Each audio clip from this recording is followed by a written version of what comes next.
Exit पोलमध्ये Bhajap आणि आपमध्ये टक्कर पाहायला मिळते। जर दिल्लीमध्ये इंडिया आघाडी म्हणून काँग्रेस आणि आप एकत्र लढले असेल तर परिणाम चांगले असते। आपने हट्ट करायला नको होता। महाराष्ट्रामधले सुद्धा एक्झिट पोल काही वेगळेच निकाल देत होते। महाराष्ट्रातले दिल्लीमध्ये 10 वर्षापूर्वीच्या एक्झिट पोलमध्ये आपला 2 जागाही मिळणार नाहीत असे एक्झिट पोल होते आणि आप सत्तेवर आले। हरियाणाच्या एक्झिट पोलमध्ये काँग्रेस पक्ष बहुमताने जिंकणार असं सांगण्यात आलं होतं।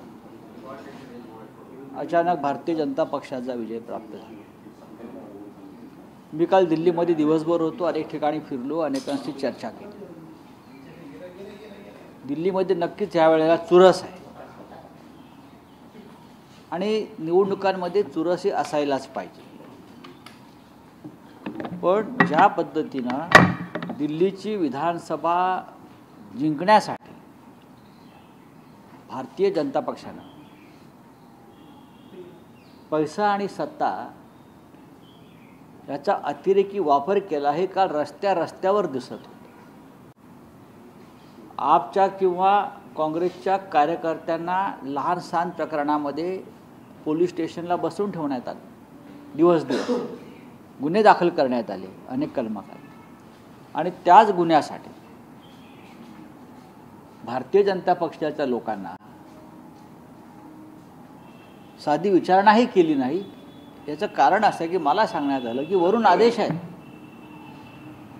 ऊपर से ऑर्डर है कि बीजेपी के लोगों को खुली छूट दीजिए, हम देख लेंगे।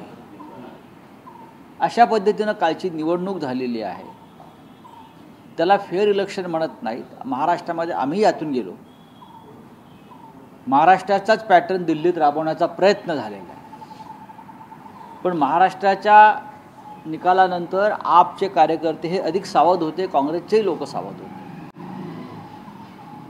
तरी मला अजूनही वाटतं की आप आणि काँग्रेस एकत्र लढले असते तर भारतीय जनता पक्ष हा आसपास सुद्धा आला नसता, बहुमताच्या किंवा या चुरशीमध्ये उतरला नसता। दुर्दैवानं 2 हे प्रमुख पक्ष इंडिया आघाडीतले वेगळे लढले आणि त्याचा फायदा नक्कीच होऊ शकतो। सर 5 तारखेला मतदान झालंय, 8 तारखेला निकाल आहे, 3 दिवसाचा गॅप आहे। तंत्रज्ञानाच्या युगामध्ये इतका गॅप का ठेवला जातो? दिल्ली एक लहान राज्य आहे, 70 जागा आहे, मतदान कमी असतं आणि पाहावं लागेल महाराष्ट्रात ज्या चुका आमच्याकडून झाल्या। 19 स्ट्रॉंग रूममध्ये EVM ठेवलेले आहेत, या स्ट्रॉंग रूममध्येच घोटाळा होतो। बॅटरी किती चार्ज झाली शेवटपर्यंत आणि किती राहिली हे सगळं महाराष्ट्रात आमच्याकडे समोर आणलं गेलं। मतदार याद्यातले घोटाळे कसे झाले, पण आता आपचे कार्यकर्ते या बाबतीमध्ये अधिक तज्ञ आणि माहीर आहेत। आम्ही 8 तारखेची वाट पाहतो। महाराष्ट्रातले मंत्री आहेत संजय शिरसाट, त्यांनी तुमच्यावर जरी अशी टीका केली, करू द्या ना। प्रयागराजला जायला पाहिजे होतं, तिथं चेंबरला असता तुम्ही तर शहीद म्हणता आला असतं, ती पण संधी दिली नाही। आम्ही प्रयागराजला जाणार आहोत। काल प्रधानमंत्री मोदी जाऊन आले। आम्ही कामाख्याला नक्कीच जाणार नाही रेडे कापायला, पण आम्ही श्रद्धावान हिंदू आहोत आणि श्रद्धेत आणि हिंदुत्वामध्ये गद्दारीला स्थान नाही, बेईमानीला स्थान नाही। तुमच्या राज्यामध्ये छत्रपती शिवाजी महाराज हे औरंगजेबाला लाच देऊन सुटले, पळून गेले असं सांगणारे लोक ज्या राज्यामध्ये वावरतात खुलेआम, तुमच्या विचाराचे लोक, सरकार काय करत आहे आणि तुम्ही आम्हाला सांगताय चेंगरून कोण मरणार हे भविष्यात तुम्हाला दिसेलच। आम्ही स्वतः शिवसेनेचे काही लोक याआधी गेले, आमचे राजन विचारे जाऊन आले, इतर अनेक लोक जाऊन आले। भविष्यात आम्ही जाऊ। सध्या सगळे VIP लोक जाऊन येत आहेत, प्रधानमंत्र्यांसह सगळे। राहुल सोलापूरकर यांनी लिटमस टेस्ट होती, बोलून दाखवायचं असल्याने संघाचे अनेक लोक अशा पद्धतीचे स्टेटमेंट देतात, नंतर माघार घेतली जाते। नाही, हा संघाचा अजेंडा आहे। आमच्या महाराष्ट्राच्या दैवतांचा अपमान करणं हा एक संघाचा जुना अजेंडा आहे. कधी सावरकरांवर ते घसरतील, कधी गांधीजींवर घसरतील, आता तर ते छत्रपती शिवाजी महाराज, संभाजी महाराज यांच्यावरती घसरायला लागले. अनेक प्रकारचे विकृत चित्रपट निर्माण करून संभाजीराजांचं विकृत चित्रण करण्यात आलं. काय करताय सरकार? हां, या सरकारनं खरं म्हणजे चिरडून मारावं अशी परिस्थिती आहे. उदयनराजे भोसलेंनी काल म्हटलं गोळ्या झाडाव्या त्यांना, औरंगजेबाची औलाद असंही म्हटलं. आणि मग त्यांनी स्वतः त्याची पूर्तता करावी ना. ते राजे आहेत, ते राजे आहेत. आम्ही त्यांचं मार्गदर्शन नेहमी घेतो. मग कोल्हापूरचे महाराज असतील किंवा सातारचे महाराज असतील, त्यांचा संताप आम्ही समजू शकतो. ते राजे आहेत, आम्ही प्रजा आहोत शिवाजी महाराजांची. आम्हाला अधिक तळमळ आणि तिडीक आहे. शिरसाटांबरोबर इतर मंत्र्यांनी तुमच्यावर टीका केली ती सांगतो. दादा भुसे म्हणतात तुमच्या डोक्यावर परिणाम झालाय. प्रवीण दरेकर म्हणतात तुम्ही किळसवाणी वक्तव्य करता. आणि शंभूराज देसाई म्हणतात चिठ्ठी काढणारा पोपट तुम्हाला ठाण्याच्या वेड्यांच्या हॉस्पिटलमध्ये भरती. नाही बघा, कोण काय म्हणतं आहे. हे जे सरकार आहे यांना विजयाचं डिप्रेशन आलेलं आहे. विजयाचं डिप्रेशन हा अधिक गंभीर आजार आहे, बहुमताचं डिप्रेशन. आणि त्या डिप्रेशनमधून ते बाहेर पडायला तयार नाही. आणि चुकीच्या पद्धतीने मिळवलेलं बहुमत, त्यातून मिळालेला विजय आणि त्या विजयाचा धक्का न पचवता आल्यामुळे आलेलं डिप्रेशन, त्यातून हे बोलत आहेत. मी काय बोललो हे आधी समजून घ्या. त्यासाठी माणसानं साक्षर असावं लागतं, साक्षर असावं लागतं आणि इमानदार असावं लागतं. मला प्रश्न विचारला आणि मी विचारलं की फडणवीस साहेब आमचे वर्षा बंगल्यावर राहायला का जात नाहीत, हा संशोधनाचा विषय. त्या संदर्भात माझ्याकडे जी माहिती होती ती मी दिली. त्याच्यावर तुम्ही काउंटर करा, उत्तर द्या. लोकशाही आहे ना. मुळात आपण सगळे कामाख्याला जाऊन अघोरी विधी केलेत की नाही याच्यावर कोणीच उत्तर देत नाही. अघोरी विद्या ही अंधश्रद्धेच्या कायद्याच्या विरोधामध्ये असताना सुद्धा अशा प्रकारच्या पद्धतीनं राजकारणामध्ये जर कोणी काम करत असेल तर ते महाराष्ट्राच्या पुरोगामी संस्कृतीला आणि परंपरेला शोभणारं नाही असं जर मी म्हणत असेल आणि लोक मला वेडा ठरवत असतील. लोकांनी महात्मा फुल्या नाही, गाडगे महाराजांनाही आणि सॉक्रेटिसला वेडाच ठरवलं होतं ना. तो अशा प्रकारच्या भूमिका मांडत होता म्हणून पुरोगामी. हे पुरोगामी लोक नाही, ज्यांना जादू टोणा मंत्र ह्याच्यात विश्वास आहे आणि या माध्यमातून आम्ही जिंकलो असा त्यांना आत्मविश्वास आहे. माननीय देवेंद्र फडणवीस हे राज्याचे मुख्यमंत्री आहेत. आम्हाला त्यांची चिंता आहे, त्यांच्या कुटुंबाची चिंता आहे.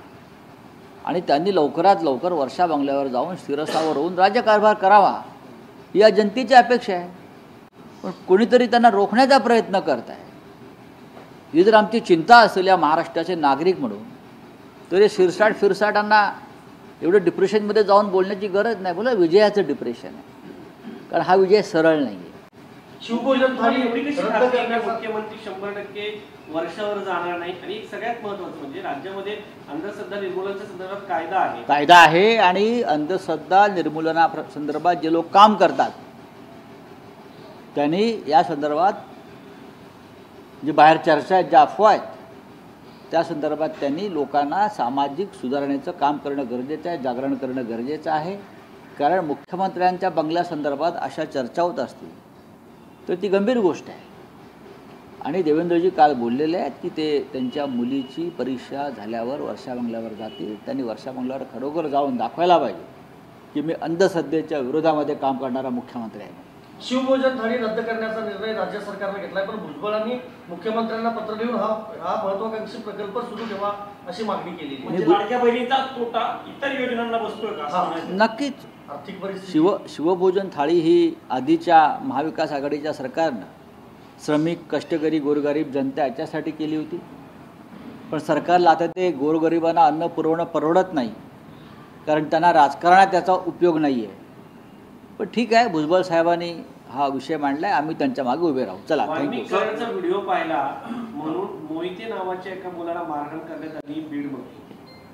बातम्या पाहिल्या म्हणून काल राज्याचे मुख्यमंत्री देवेंद्र फडणवीस हे बीडमध्येच होते आणि त्यांनी खपवून घेणार नाही, सहन करणार नाही,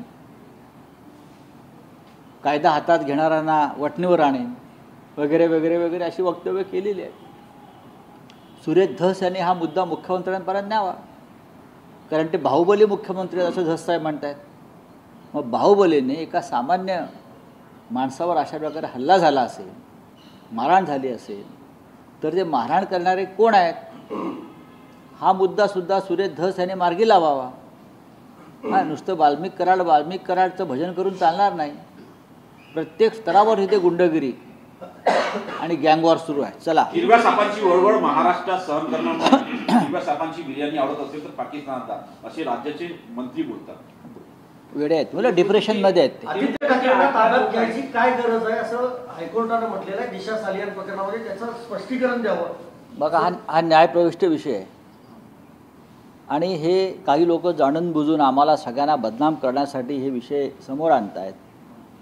आणि म्हटलं ना, हे निराशेच्या गर्तेतून डिप्रेशनमधून सुरू आहे, विजयाचं डिप्रेशन. चला चली. रायगडचं पालकमंत्रीपद अजूनही शिवसेनेला देण्यात आलेलं नाही सर. रायगड असेल, नाशिक असेल, अनेक विषय अनिर्णित अवस्थेत आहेत. तिरुपतीचं देवस्थान आहे, त्या ठिकाणी 18 लोक असे आहेत की जे हिंदू चला. जैसे हिंदी में काले जादू को लेकर अरे हो गया, चलो क्या है, वर्षा बंगलों पे आप क्लेम कोई कर बार रहे बार हैं कि क्या काला है, जादू मैंने हुआ कोई है। क्लेम नहीं किया है. अच्छा, तो क्या हुआ है एग्जैक्टली बाहर महाराष्ट्र में चर्चा है कि अब तक हमारे मुख्यमंत्री देवेंद्र जी मुख्यमंत्री के अधिकृत जो निवास स्थान है वहाँ रहने को क्यों नहीं जा रहे. उस बारे में अलग अलग तरह की खबरें बाहर आ रही हैं. उस बारे में मैंने मेरी प्रतिक्रिया दी है.